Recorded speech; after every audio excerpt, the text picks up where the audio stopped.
Kita beralih ke kabar lainnya pemirsa, bakal calon presiden 2024 Anies Baswedan tidak ambil pusing atas pernyataan mantan Wakil Menteri Hukum dan HAM Denny Indrayana soal rumor dirinya ditetapkan menjadi tersangka KPK. Anies mengatakan ada hal yang bisa dikendalikan dan ada pula sesuatu yang di luar kendali manusia.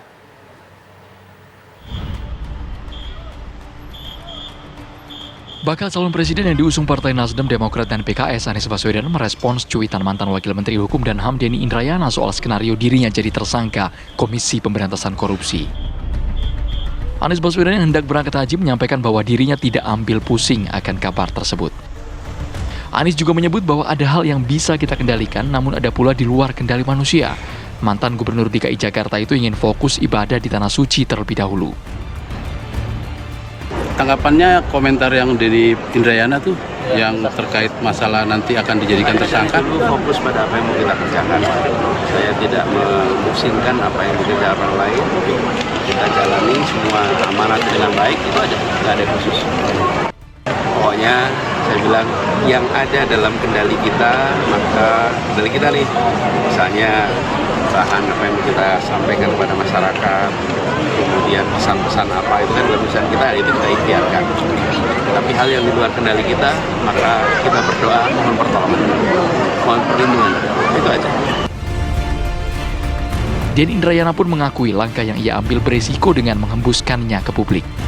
Namun Denny juga berharap hal ini disikapi sebagai tindakan preventif karena kalau benar adanya bisa berpotensi protes dari para pendukung Anies. Ini pun langkah yang saya lakukan beresiko disalahpahami sebagai pembocoran rahasia, barangkali bisa disalahpahami sebagai mengganggu proses dan lain-lain. Tapi yang lebih penting dari itu sebenarnya saya menghindari jangan sampai justru ini terjadi, karena kalau terjadi bisa menimbulkan potensi yang tidak saya harapkan, menimbulkan potensi pada telepon dulu, menimbulkan potensi munculnya protes dari pihak-pihak pendukung Anies yang tentu saja kita harapkan tidak mengganggu proses-proses capres, karena kan pendukung Anies juga artinya juga tidak sedikit. Jadi lagi-lagi mengantisipasi kemungkinan-kemungkinan ke depan yang justru mengganggu proses kehidupan bernegara kita. Itu yang saya lakukan.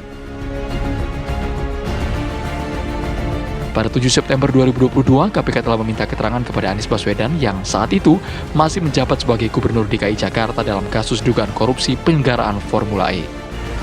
Selain Anies, KPK juga telah meminta keterangan beberapa orang, di antaranya Ketua DPRD DKI Jakarta Prasetyo Edy Marsudi dan mantan Sekretaris Menpora Gatot Dewabroto. Dari Tangerang dan Jakarta, tim TV One mengabarkan.